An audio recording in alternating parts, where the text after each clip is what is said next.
Bismillahirrahmanirrahim. Alhamdulillah, puji syukur kita haturkan kehadirat Allah Azza wa Jalla di kesempatan waktu malam ini di Masjid Agung Karanganyar, Masjid Madaniyah.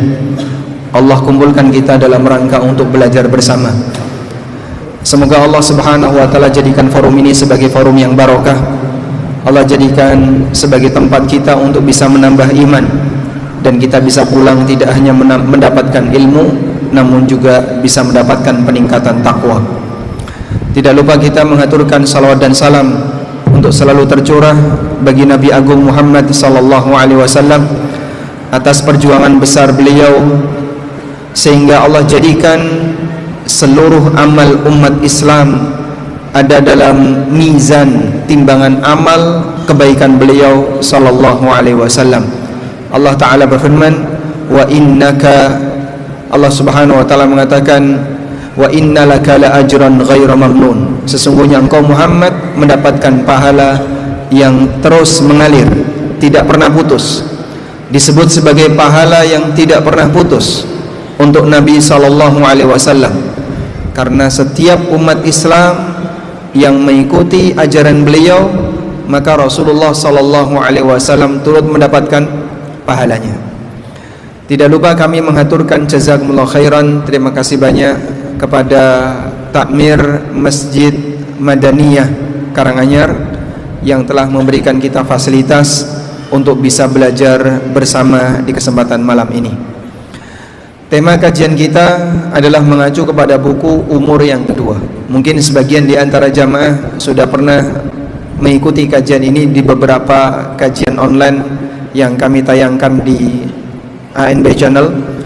Dan kali ini insya Allah kita akan membuka sebagian dari buku itu untuk memberikan kita motivasi bagaimana agar kita bisa memiliki umur yang kedua. Umur yang kedua bagi seorang muslim, umur yang kedua adalah umur di mana dia bisa mendapatkan pahala yang terus mengalir walaupun dia sudah meninggal dunia. Dan pahala seorang hamba yang tetap dia dapatkan setelah dia wafat lebih aman dibandingkan pahala yang dia dapatkan ketika dia masih hidup. Dalam arti begini, pada saat kita beramal saleh, Allah berikan pahala bagi hamba. Namun ketika hamba ini masih hidup, ada enggak peluang pahala ini hilang? Kapan peluang pahala ini hilang? Saat dia melakukan pembatal perbuatan amal soleh, saat dia melakukan pembatal amal, misalnya dengan melakukan perbuatan kesyirikan atau kekufuran atau perbuatan yang lain yang bisa menyebabkan amal seorang hamba hilang, sehingga amal orang hidup tidak ada jaminan aman. Ada orang yang dulu mungkin dia punya banyak amal saleh, bahkan amalnya amal yang besar, namun di penghujung hayatnya dia melakukan kekufuran, seluruh amal solehnya nggak ada nilainya. Seperti diantaranya adalah perbuatan kesyirikan, di mana Allah Subhanahu wa taala tidak memberikan kompromi, sampai pun andaikan pelakunya adalah Nabi Muhammad sallallahu alaihi wasallam, Allah tegaskan amal perbuatan beliau tidak akan ada manfaatnya. La in asyrakta la yahbatanna amaluka wa la takunanna minal khasirin. Kalau kau berbuat syirik wahai Muhammad, maka seluruh amalmu akan terhapus dan kau akan menjadi orang yang rugi. Iblis sebelum Adam tercipta, dia adalah makhluk yang rajin ibadah, sampai dikumpulkan bersama para malaikat. Begitu dia melakukan pelanggaran, saat diperintahkan oleh Allah untuk sujud kepada Adam, aba wastakbar, dia melakukan dua pelanggaran. Yang pertama, enggan, tidak mau melakukannya, diiringi dengan kesombongan. Menolak perintah diiringi dengan kesombongan, menyebabkan yang bersangkutan dinyatakan kafir oleh Allah. Aba wastakbara wa kana minal kafirin. Dia enggan dan bersikap sombong, dan dia berstatus sebagai makhluk yang kafir. Seluruh ketaatan yang pernah dilakukan oleh iblis nol, dan dia tidak mendapatkan manfaat sama sekali. Disinilah kita bisa melihat makhluk yang melakukan perbuatan ibadah dan ketaatan, selagi dia masih hidup, ada peluang ketaatannya hilang. Kita coba mengambil sedikit pelajaran dari kisah yang dialami oleh iblis. Allah Subhanahu wa taala mengatakan aba wastakbar, dia enggan dan bersikap sombong. Sebatas menolak perintah, ada yang sampai pada tingkatan kekufuran dan ada yang tidak sampai pada tingkatan kekufuran. Dulu langit, bumi dan gunung diperintahkan oleh Allah untuk menjalankan amanah. Fa'abaina ayyahmilnaha wa ashfaqna minha. Tapi mereka enggan untuk menerimanya karena ketakutan. Enggan menerima karena didasari oleh rasa takut. Namun tidak dinyatakan kafir oleh Allah, sehingga langit, bumi dan gunung tidak bernasib seperti iblis. Allah Subhanahu wa taala berfirman, "Inna 'aradnal amanata 'alas samawati wal ardi wal jibal fa'abaina ayyahmilnaha wa ashfaqna minha wa hamalahal insan innahu kana zaluman jahula." Kami pernah tawarkan amanah, yaitu menjalankan syariat agama ini kepada langit, bumi dan gunung, fa'abaina, tapi mereka enggan, tidak mau menerimanya. Keengganannya karena apa? Karena rasa takut. Wa ashfaqna minha, mereka takut dengan konsekuensinya. Wa hamalahal insan, lalu diemban oleh manusia. Innahu kana zaluman jahula, dan manusia itu punya karakter zalim lagi bodoh. Zalim artinya dia suka berbuat maksiat, bodoh dalam arti dia tidak tahu konsekuensi buruknya. Baik, di posisi ini yang perlu kita pahami, setiap kita yang punya amal saleh, yang punya ketaatan dan kebaikan, nggak ada jaminan bisa kita manfaatkan hasilnya sampai mati, kecuali bagi mereka yang diselamatkan oleh Allah sehingga di penghujung hayatnya dia dijadikan oleh Allah sebagai hamba yang beriman. Sebab yang menentukan keberhasilan seorang muslim adalah di penghujungnya, sebagaimana sabda Nabi SAW dalam hadis riwayat Bukhari, wa innamal a'malu bil khawatim, sesungguhnya amal itu dilihat dari ujungnya. Sebaliknya, amalan untuk orang yang mati di posisi aman. Kenapa aman? Karena orang yang mati tidak mungkin melakukan maksiat. Maka orang yang mati dan pahalanya terus mengalir, amalan ini tidak mungkin bisa batal. Sebab orang yang mati dia tidak mungkin berbuat syirik. Orang yang mati tidak melakukan perbuatan maksiat. Dalam posisi inilah orang yang sudah mati amalnya aman. Karena itulah perjuangkan untuk bisa memiliki amal saleh yang pahalanya terus mengalir pasca kematian. Karena amal saleh yang pahalanya terus mengalir pasca kematian ini lebih aman dibandingkan amal saleh yang dilakukan oleh seorang hamba sementara dia masih hidup. Tayyib. Karena itu Nabi SAW memotivasi kita untuk memiliki amal seperti ini.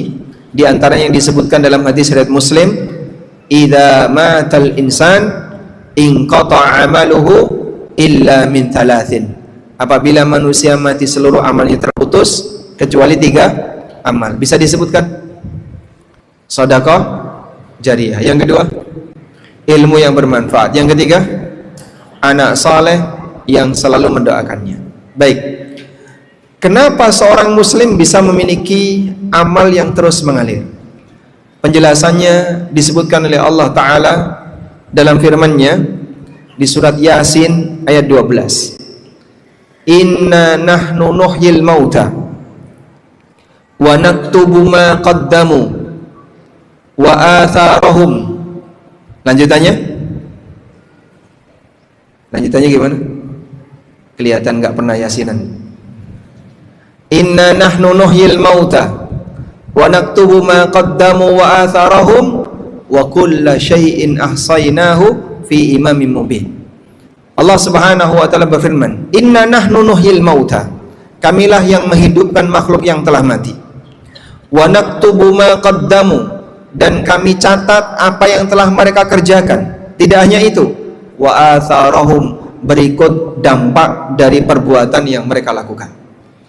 Sehingga Allah Subhanahu wa taala mencatat dua hal. Pertama adalah amal kita, dan yang kedua dampak dari amal kita.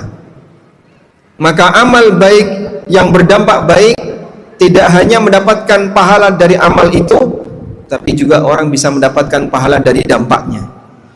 Sebaliknya, amal buruk berdampak buruk, maka dia akan mendapatkan dosa dari perbuatan buruknya plus dampak dari perbuatan keburukannya. Makanya sangat berbahaya ketika seseorang mengawali keburukan lalu ditiru oleh orang lain. Berkaitan dengan makna wa atharahum. Apa makna athar yang disebutkan dalam surat Yasin ayat 12 tadi? Al-Hafidz Ibnu Katsir menyebutkan dua pendapat dalam masalah ini. Makna athar yang pertama adalah jejak langkah kaki seorang hamba ketika melakukan amalan. Jika dia menuju ketaatan, maka langkah kakinya akan tercatat sebagai pahala. Langkah kaki ini disebut dengan athar. Langkah kaki disebut apa? Athar. Sebagaimana yang disebutkan dalam hadis tentang kisah ada satu kampung yang mereka tinggal di sebuah daerah cukup jauh dari Masjid Nabawi. Lalu mereka punya rencana untuk pindah kampung, eksodus satu kampung, mau pindah ke daerah yang dekat dengan Masjid Nabawi. Sampai akhirnya berita itu terdengar di telinga Rasulullah sallallahu alaihi wasallam. Kemudian Nabi sallallahu alaihi wasallam memberikan nasihat warga kampung ini yang merupakan masyarakat Bani Salimah. Beliau mengatakan, "Ya Bani Salimah, diyarakum tuktab atharukum." Wahai Bani Salimah, jauhnya rumah kalian akan mencatat langkah kaki, athar. Di situ Nabi sallallahu alaihi wasallam mengatakan tuktab atharukum, akan dicatat athar kalian. Athar di sini artinya apa? Langkah kaki ketika si muslim ini berangkat menuju masjid. Baik, Pak, kalau rumah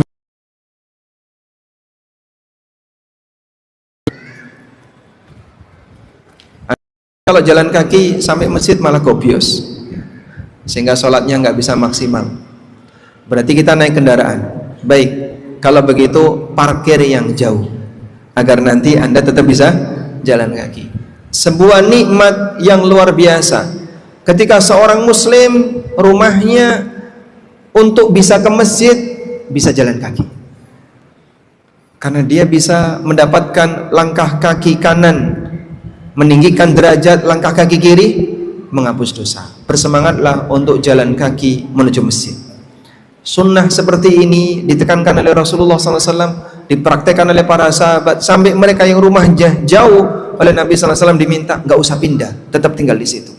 Ya Bani Salimah, ya Bani Salimah, diyarakum tuktab atharukum. Wahai Bani Salimah, jauhnya rumah kalian, jauhnya kampung kalian akan dicatat setiap langkah kaki kalian. Makanya kalaupun misalnya Anda ke masjid pakai kendaraan, sebaiknya parkirnya yang jauh. Tadi yang parkir paling jauh di mana? Ada di seberang alun-alun, biar dia bisa jalan kaki. Ini makna asar yang pertama. Makna asar yang kedua adalah pengaruh dari amal yang dikerjakan oleh hamba. Pengaruh dari amal yang dikerjakan oleh hamba. Artinya ketika seorang beramal, Allah mencatat amal itu plus pengaruhnya. Dan makna yang kedua ini adalah makna yang diambil oleh jumhur ulama, dan ini yang sesuai dengan sabda Nabi sallallahu alaihi wasallam seperti yang disebutkan dalam hadis riwayat Muslim dan yang lainnya. Rasulullah sallallahu alaihi wasallam bersabda, "Man sanna fil islami sunnatan hasanah." Barang siapa yang mengawali, sanna artinya memprakarsai.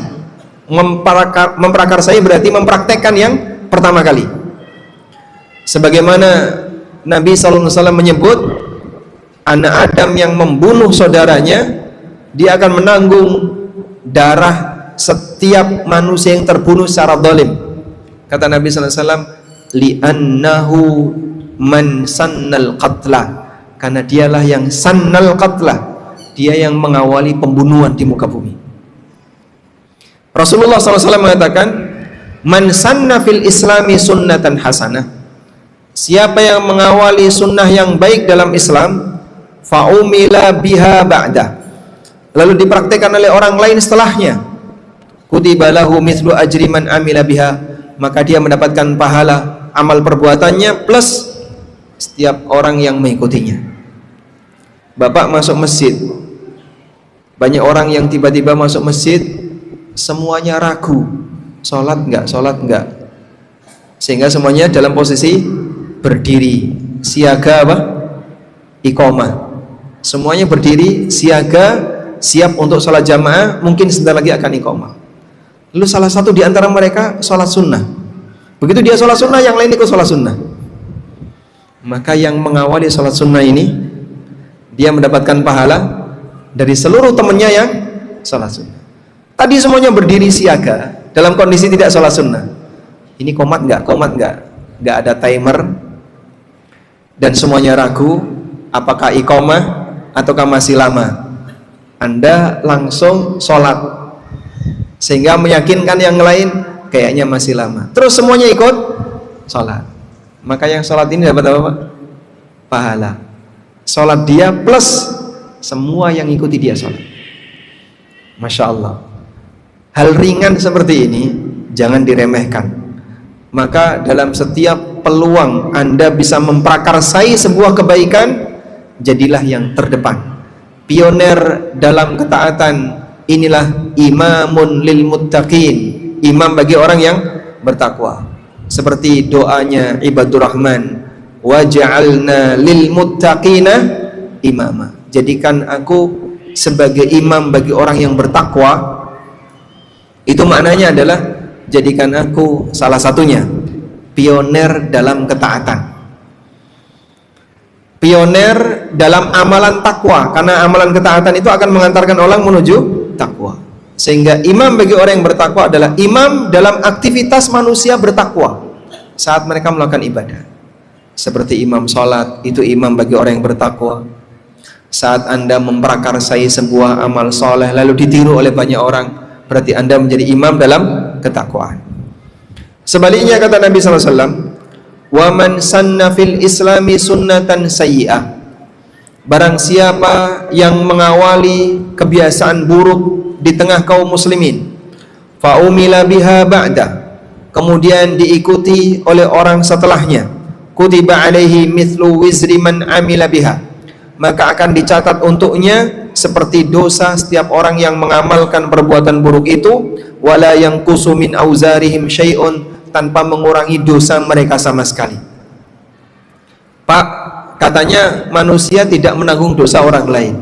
Betul, karena ini bagian dari kaidah baku dalam Al-Quran, wala taziru waziratun wizra ukhra.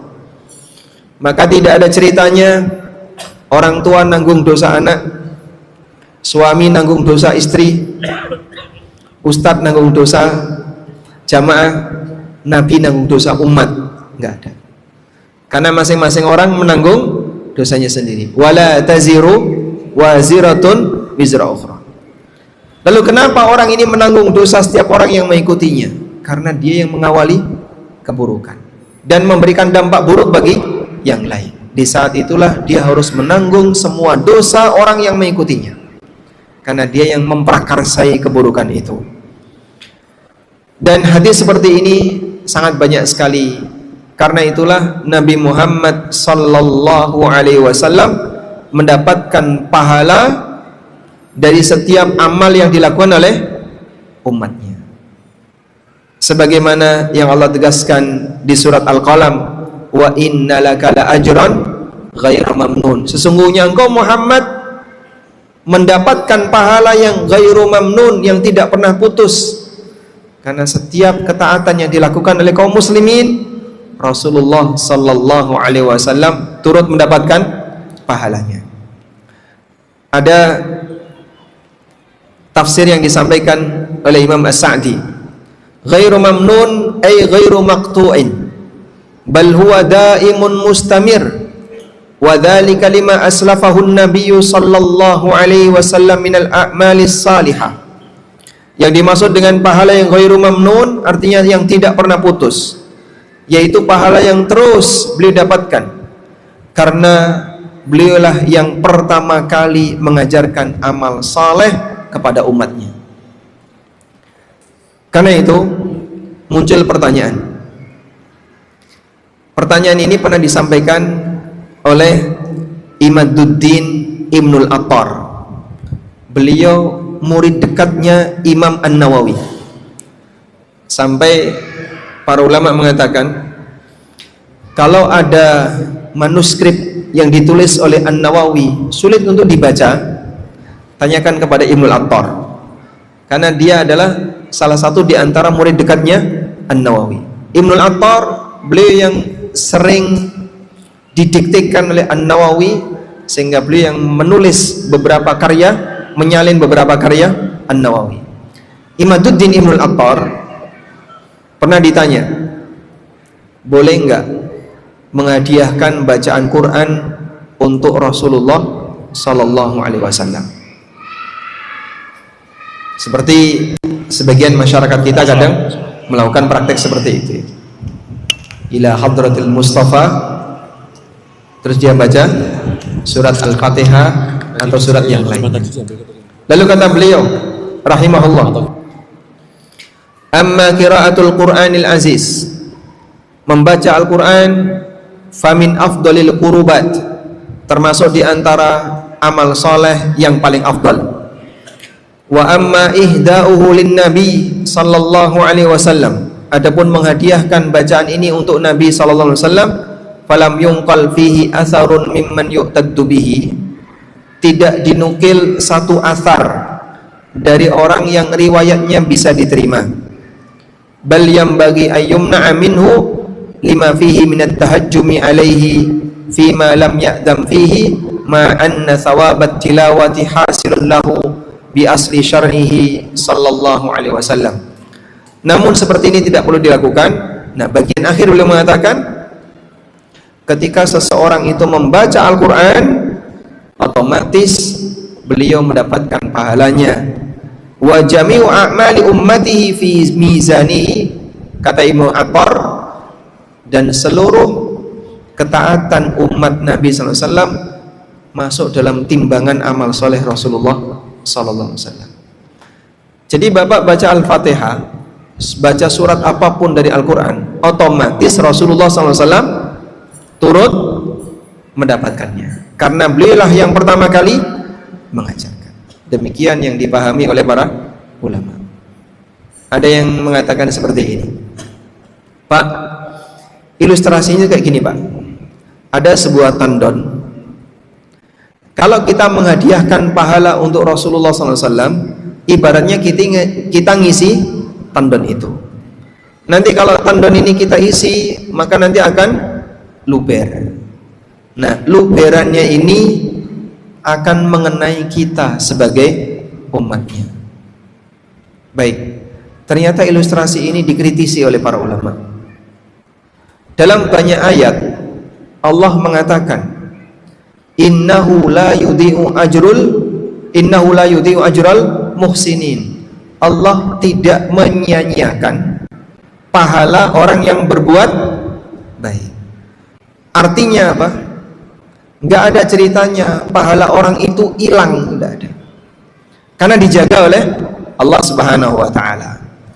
Maka ilustrasi tadi justru akan menggambarkan ada pahala Nabi SAW yang hilang. Sehingga yang benar gimana?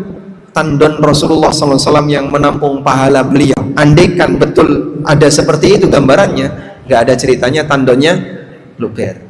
Karena Allah Subhanahu wa Ta'ala janjikan untuk beliau punya pahala yang ghairu mamnun, yang terus mengalir. Lah terus kita dapat apa Pak? Siapapun yang baca Quran dapat pahala, dan Nabi SAW turut dapat pahala karena beliau yang pertama kali mengajari semua umat manusia baca Al-Quran. Disitulah umur kedua Nabi Muhammad sallallahu alaihi wasallam dijamin oleh Allah tidak akan pernah putus, dan beliau memiliki pahala yang paling besar di antara umat manusia, sehingga beliau layak untuk menempati tempat yang tertinggi yang disebut dengan apa? Al-wasilah. Al-wasilah ini yang kita minta ketika kita berdoa selesai adzan, ati Muhammadanil wasilah. Berikanlah al-wasilah untuk Muhammad. Kata Nabi sallallahu alaihi wasallam, al-wasilah manzilatul fil jannah. Wasilah adalah sebuah kedudukan di surga yang tidak boleh dimiliki kecuali oleh satu orang. Wa arju an akuna ana huwa, dan aku berharap akulah orangnya. Maka kita minta kepada Nabi, kepada Allah Subhanahu wa taala agar Nabi sallallahu alaihi wasallam diberi oleh Allah al-wasilah. Baik. Sebaliknya, mereka yang mengawali maksiat lalu ditiru oleh orang lain, dosanya akan terus mengalir. Nabi sallallahu alaihi wasallam pernah mengatakan, la tuqtalu nafsun dulma illa kana ala ibni adam al-awwal kiflun min damiha. Setiap kali ada jiwa yang terbunuh dengan sebab kezaliman, ada jiwa yang terbunuh karena sebab kezaliman, dan ada jiwa yang terbunuh bukan karena sebab kezaliman. Misalnya orang yang berbuat salah lalu dia dihukum mati sesuai dengan tingkatan kesalahannya, maka jiwa yang terbunuh bukan karena sebab kezaliman seperti ini, pembunuhan yang dibenarkan. Negara misalnya memberikan hukuman mati untuk kasus tertentu yang sampai pada tingkatan kriminal besar, berarti dia dibunuh bukan karena sebab kezaliman. Rasulullah SAW mengatakan, setiap jiwa yang terbunuh karena kezaliman, maka anak Adam yang pertama kali melakukan pembunuhan, dia mendapatkan dampak buruk dari darahnya. Jadi kebayang nggak kira-kira dosanya seperti apa? Besar sekali. Itulah dosa yang ditanggung oleh anak Adam yang membunuh pertama kali, meskipun dia belum sampai melakukan perbuatan kesyirikan. Karena di masa itu antara Adam sampai Nuh tidak ada praktek kesyirikan, tapi sudah ada praktek dosa besar. Sebabnya apa itu? Sehingga dia membunuh saudaranya. Apa sebabnya? Karena penyakit hasad. Hasad kenapa, Pak? Amalnya tidak diterima. Sebab kaum masa silam, antara amal diterima dan amal tidak diterima ditampakkan oleh Allah. Berbeda dengan umat Nabi Muhammad SAW, amal diterima dan tidak diterima tidak ditampakkan oleh Allah. Bapak lihat, Pak, di atas kepala Bapak ada pahala sholat nggak, Pak? Coba pegang, Pak. Ada, Pak? Tidak ada. Kebayang nggak, andaikan amal kita yang sudah kita kerjakan antara diterima dan tidak diterima ditampakkan oleh Allah, kira-kira gimana, Pak? Efeknya bisa seperti ini. Mungkin orang jadi iri dengan sebelahnya. Loh, kok kamu diterima? Misalnya diterima tiba-tiba menyala warna kuning gitu. Nggak diterima padam gitu. Mungkin orang akan jadi iri, atau orang akan putus asa. Saya sudah sholat bertahun-tahun nggak pernah nyala kuning, Pak. Akhirnya apa? Putus asa sehingga tidak mau beramal. Namun Allah Subhanahu wa taala rahasiakan, sehingga untuk umat Nabi Muhammad SAW amal diterima dan tidak diterima tidak diberitahukan. Maka saat kita tidak tahu seperti ini, yang harus kita lakukan apa? Dukung dengan doa. Di antara doa yang bisa kita baca, doanya Nabi Ibrahim, Rabbana taqabbal minna innaka antas samiul alim. Baik. Nah, karena amalnya tidak diterima, maka dia iri kepada saudaranya yang diterima. Pelampiasan irinya itu sampai dia mengatakan, la aqtulannak, akan aku bunuh kamu. Maka saudaranya ini mengatakan, qala innama yataqabbalullahu minal muttaqin. Loh, salahku apa? Kok kamu mau membunuhku? Loh, kamu amalnya diterima. Allah menerima amal orang yang bertakwa. Sehingga yang menentukan diterima dan tidak diterima bukan aku, tapi Allah. Aku nggak punya salah apa-apa. Makanya saat dia mendapatkan ancaman, aku akan membunuhmu, dia tidak memberikan pembelaan apapun. Dia hanya mengatakan, innama yataqabbalullahu minal muttaqin. Allah hanya menerima amal dari orang yang bertakwa.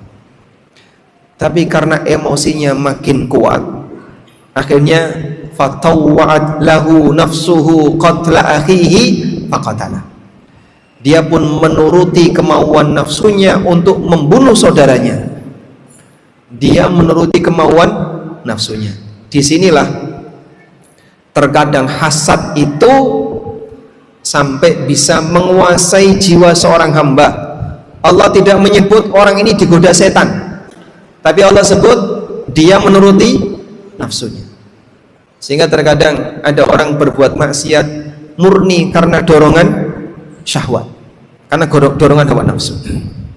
Makanya menjawab pertanyaan sebagian orangnya, Pak, katanya kalau bulan Ramadan setan dibelenggu, kok masih banyak orang berbuat maksiat?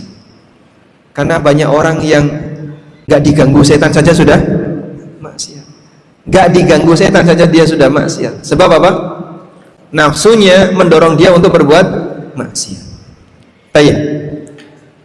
Nah, dari apa yang tadi disebutkan dalam hadis Nabi SAW menunjukkan bahwasanya orang yang pertama kali memprakarsai perbuatan dosa lalu ditiru oleh manusia generasi setelahnya dalam melakukan perbuatan dosa, amal buruknya diabadikan oleh Allah sehingga dia turut mendapatkan beban dari kesalahan orang lain.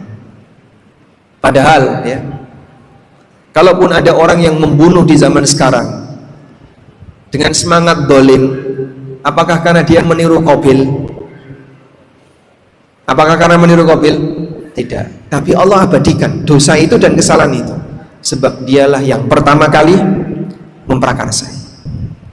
Maka waspadalah untuk semua tindakan mengawali maksiat di sebuah lingkungan masyarakat. Kalau sampai kemudian generasi-generasi setelahnya mengikutinya, walaupun mungkin dia nggak ada hubungan dengan orang pertama tadi, maka dia turut mendapatkan dosanya. Baik, disinilah kita dihadapkan pada dua pilihan, antara menjadi hamba yang memprakarsai kebaikan ataukah menjadi hamba yang memprakarsai keburukan. Sebab akan ditulis oleh Allah tidak hanya amal yang kita kerjakan, termasuk juga dampaknya, kebaikan. Dimulai dari mana Pak Ustaz? Dari lingkungan terdekat yang bisa Anda jangkau. Keluarga misalnya. Banyak misalnya dalam satu keluarga, istrinya sudah biasa belajar agama, dekat dengan forum-forum kajian Islam. Suaminya masih malas sholat, tapi dia selalu sabar memberi pengaruh bagi suaminya dengan pengaruh yang baik. Semakin dekat dengan agama, dia makin taat kepada suaminya, sehingga membuat suaminya ikut pengaruh istrinya. Sampai yang dulu jarang sholat sekarang berubah jadi ketua takmir. Masya Allah. Maka setiap kali suami ini melaksanakan sholat jamaah, istri dapat pahala enggak? Dapat pahala enggak? Kenapa? Karena dia yang mempengaruhi suaminya. Walaupun istrinya nggak sholat jamaah, tapi Masya Allah, pengaruh besar sang istri yang baik ini, yang soleha, sehingga membuat suaminya berubah jadi baik. Sepanjang suaminya beramal soleh, karena atas pengaruh dari istrinya, dia dapat pahala. Jadi mungkin sebagian ibu-ibu ya nggak perlu merasa stres, sedih. Suami saya belum hijrah Pak Ustaz, suami saya belum kenal agama dengan maksimal, suami saya belum ini. Sudahlah, Anda punya kesempatan untuk jadi pioner dalam kebaikan di keluarga kalau Anda berusaha untuk bisa mempengaruhi suami dengan baik.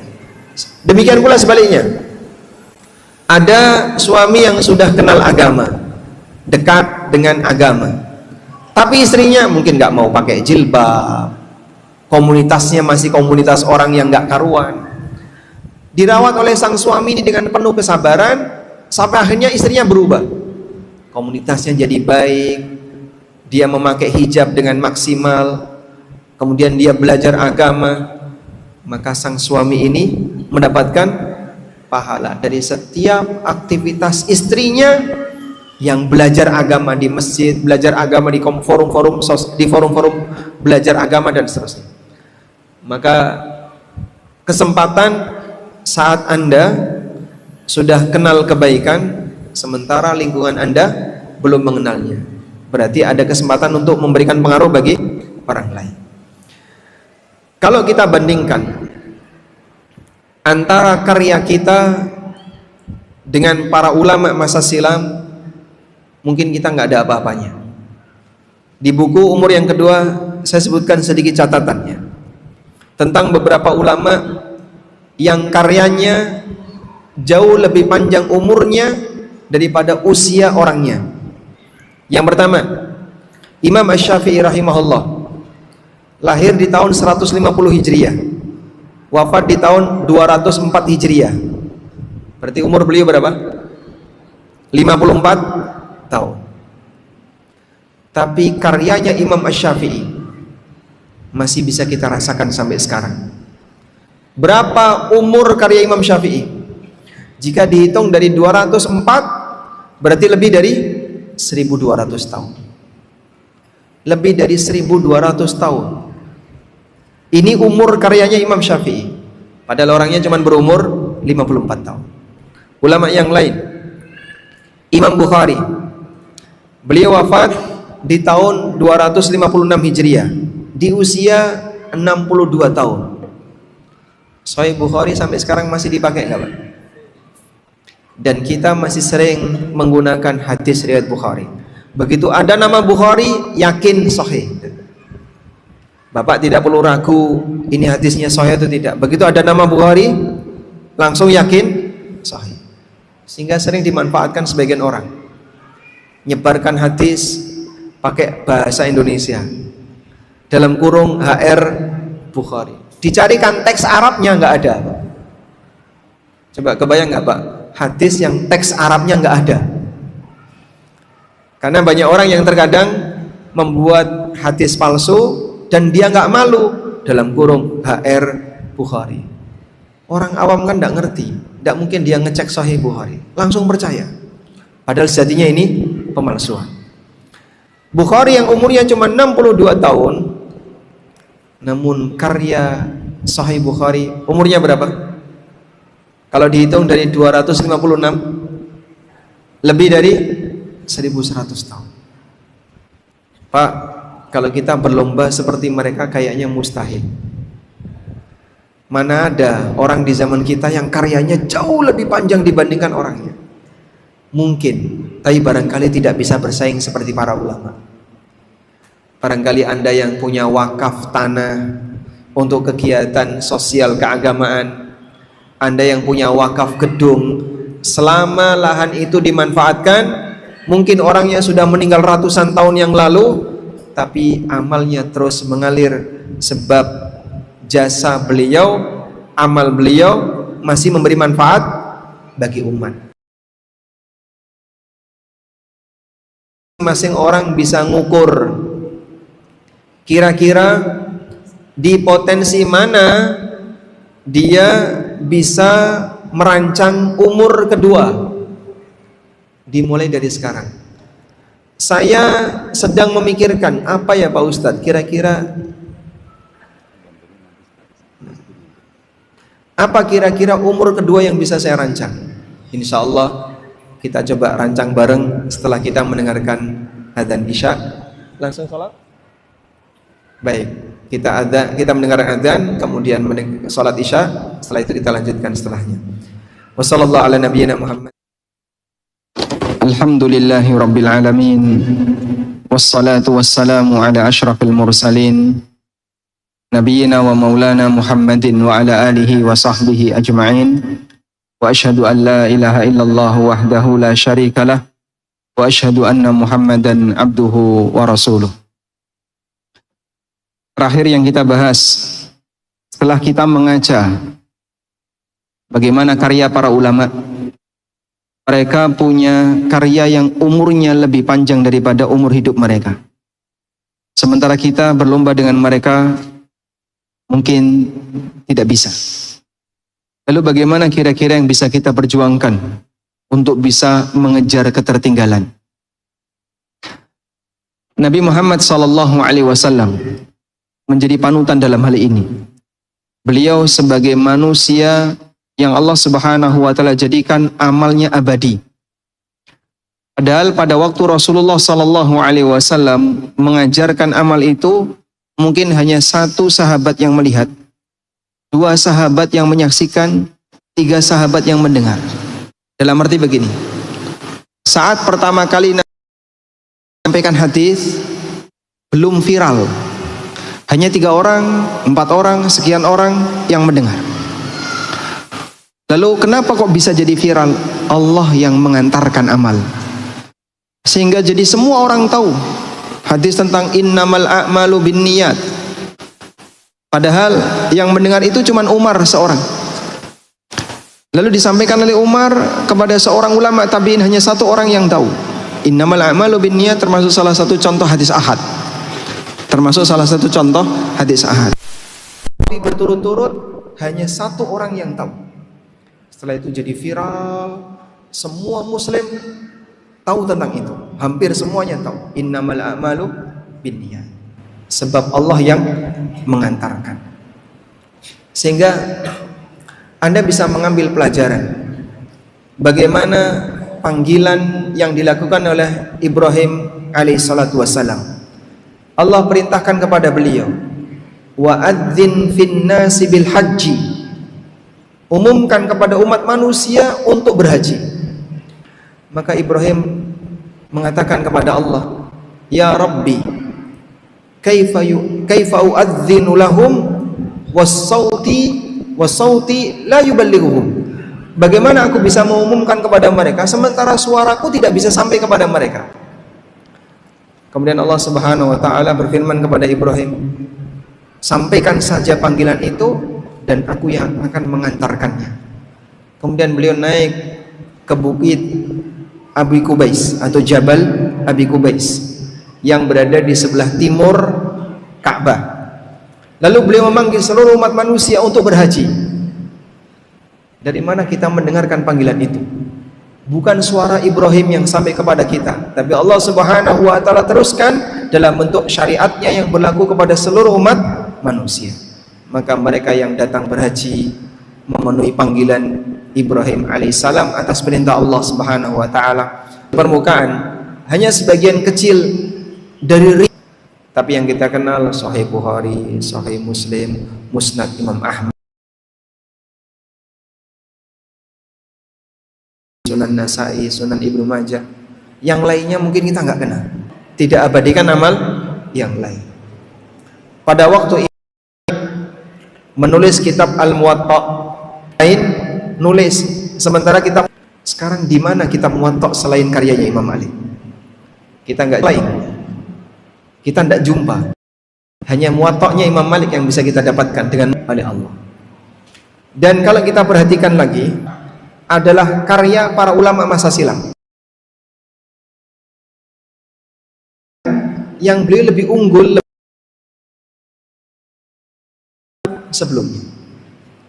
Banyak penulis kitab Sahih Bukhari. Padahal dulu sebelum Sahih Bukhari itu ada senior Imam Syafi'i.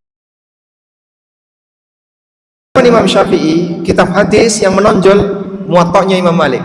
Begitu ada Bukhari, tanya, kenal kitab Muwatta Imam Malik? Tidak ngerti. Kalau Sahih Bukhari, ngerti. Allah Subhanahu wa taala angkat sebagian amal hamba melebihi yang lain. Karena itulah kita semuanya sedang bekerja untuk beramal. Pasrahkan kepada Allah. Kekuatan sebuah amal salah satu penentunya adalah keikhlasan. Semakin kuat ikhlasnya, Allah abadikan. Ada kitab doa yang ditulis oleh ulama belakangan, tapi lebih menonjol dibandingkan kitab-kitab doa ulama masa silam. Bisa sebutkan judulnya, Pak? Kitab doa apa yang lebih terkenal dibandingkan padahal itu ditulis oleh ulama belakangan? Hisnul Muslim. Kumpulan doa dari Al-Quran dan hadis yang sahih. Hampir semua orang punya kitab itu.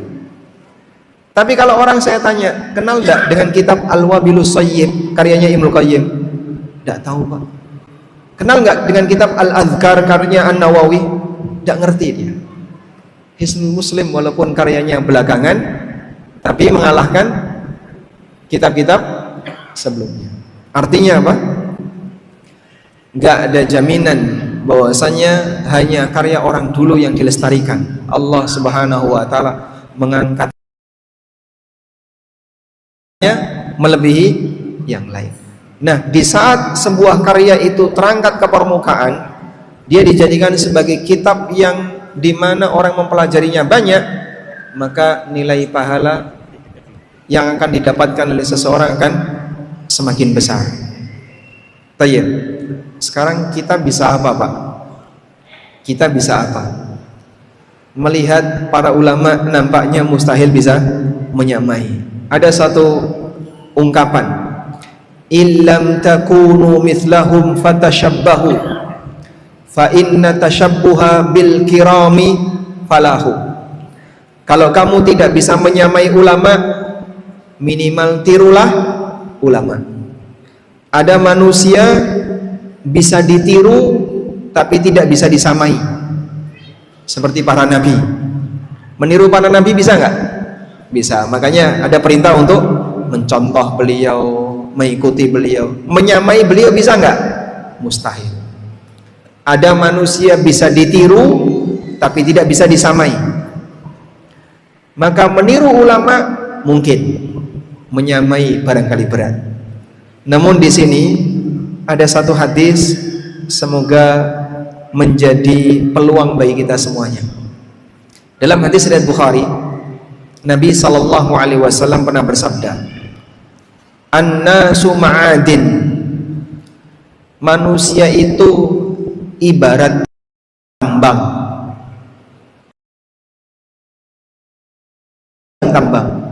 Khiyaruhum fil Islam, khiyaruhum fil jahiliyah idza faqahu. Orang yang terbaik dalam Islam adalah orang yang di masa jahiliyah idza faqahu, jika dia paham. Maksud dari hadis ini adalah Nabi SAW, barang tambang itu gimana, Pak? Barang tambang itu berkelas. Ada harganya murah, bahkan ada yang nggak laku, sehingga diumumkan. Ada orang yang punya banyak potensi sehingga dia harganya mahal, di mana-mana dimanfaatkan. Ada yang potensinya di bawahnya, ada yang potensinya cuma tapi antara satu dengan yang lainnya saling. Kemudian Nabi SAW mengatakan, yang terbaik adalah yang punya banyak potensi idza faqahu, kalau dia paham agama. Paham agama inilah yang menentukan semangat seseorang untuk bisa gunakan potensi itu untuk ketaatan. Sekarang saya tanya, bedanya apa? Dia tulisannya ya, betul Pak Kamto nih, Masya Allah. Baik sih, karena sudah dicapai. Berarti wong sugih itu berpotensi atau prestasi? Potensi. Atau pinter? Pinter. Pinter miskin, anak perempuan, dilamar ya, ikhwan pertama. Pilih mana, Pak? Anak-anaknya. Baik. Mau bisa menjadi prestasi ketika dia bisa manfaatkan potensi itu untuk memberi manfaat bagi umat. Itulah prestasi. Sejauh mana Anda bisa memberi manfaat bagi nas, ilallah anfa'uhum linnas. Manusia yang paling ada yang punya potensi A, potensi B dan seterusnya. Ini anugerah yang Allah berikan.